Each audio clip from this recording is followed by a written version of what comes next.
मंगळवारी रात्री भिवंडीहून आलेल्या पर्यटकांची रिसॉर्टमध्ये पार्टी सुरू असताना संदेश गुरव याने बेकायदेशीर गावठी पिस्तुलातून हवेत गोळीबार केला। गस्तीवरील पोलिसांना गोळीबाराचा आवाज ऐकू आल्याने त्यांनी तात्काळ घटनास्थळी धाव घेतली।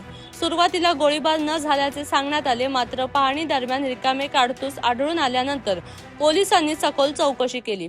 त्यात गोळीबार झाल्याचे निष्पन्न झाले। या प्रकरणी शस्त्र अधिनियम आणि भारतीय न्याय संहिते अंतर्गत गुन्हा दाखल करण्यात आला असून आरोपीला अटक करण्यात आली आहे। वापरण्यात आलेले बेकायदेशीर पिस्तूल आरोपीकडे कसे आले याचा तपास अर्नाळा सागरी पोलीस करत आहेत। काल सुमारे 1:30च्या सुमारास म्हणजे आज पहाटे 1:30च्या सुमारास एका व्यक्तीने तुलसी रिसॉर्ट आहे कळंब बीचवर, इथे फायरिंग केल्याचा आवाज आमच्या बीट मार्शलला आला। बीट मार्शल तिथे गेली, त्यांनी व्हेरीफाय केलं तर पहिल्यांदा ते अशी कुठली घटना घडली नाही असं सांगितलं त्यांनी। त्यानंतर मग आमचे नाईट ऑफिसर तिथे गेले, त्यांनी पाहणी केली असता त्यांना एक काडतूस खाली केस भेटली। त्यानंतर सखोल चौकशी केल्यानंतर असं निष्पन्न झालं की तिथे एक वेपन म्हणजे गावठी कट्टा होता आणि एका माणसाने म्हणजे हर्ष फायरिंग म्हणतात त्याला, असं टर्म आहे की उल्हासच्या जास्त अतिउत्साह होऊन त्याने तो फायर केला होता हवेमध्ये, असं दिसून आले तपासात।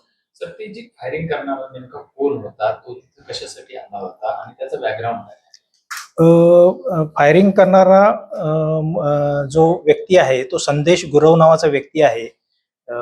32 वर्षाचा व्यक्ती असून तो भिवंडी येथे राहणार आहे। तो त्याच्या मित्रासोबत म्हणजे रिसॉर्टमध्ये पार्टी करण्यासाठी आणि राहण्यासाठी आला होता। ती फायरिंग करण्याचं कारण काय होतं? फायरिंग करण्याचा सध्या तरी गुन्हा तपासावर इनिशियल स्टेजमध्ये आहे। प्राथमिक माहिती अशी मिळाली आहे की म्हणजे उत्साहाच्या भरात त्याने ते हवेमध्ये फायरिंग केलेली आहे। तसं आता तपास करीत आहोत त्याबाबत। तपासामध्ये जे निष्पन्न होईल त्याप्रमाणे आम्ही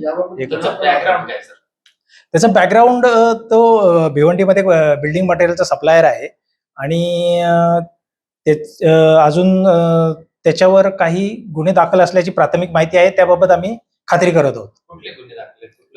शरीराविषयीचे गुन्हे दाखल असल्याची माहिती मिळालेली आहे, तरी आम्ही आमच्या सिस्टम मध्ये चेक करून ते मग त्याप्रमाणे पुढील कारवाई करणार आहोत। पॉलिटिकल टच मध्ये त्यांच्या घरात त्यांची मिसेस काही सरपंच असल्याचं आम्हाला प्राथमिक माहिती आहे, त्याबाबत खात्री करणार आहोत। सर, काय गुन्हा दाखल झालेला आहे आणि आरोपीला आपण अटक? सध्या भारतीय न्याय संहिता 125 आणि आर्म्स ऍक्ट 325 प्रमाणे गुन्हा दाखल केलेला आहे। वेपन ताब्यात घेतलेला आहे आपण आणि सोबत काडतूस आहेत आणि आरोपी पण आम्ही ताब्यात घेतलेला आहे। आता तो जो वेपन होता तो कसं लायसन्सधारक वेपन होता का, कुठून आला होता? सदरची वेपन हे लायसन्सधारक नाहीये आणि तो कुठून आणला, कोणाकडून आणला याबाबत तपास आम्ही करत आहोत आता सध्या।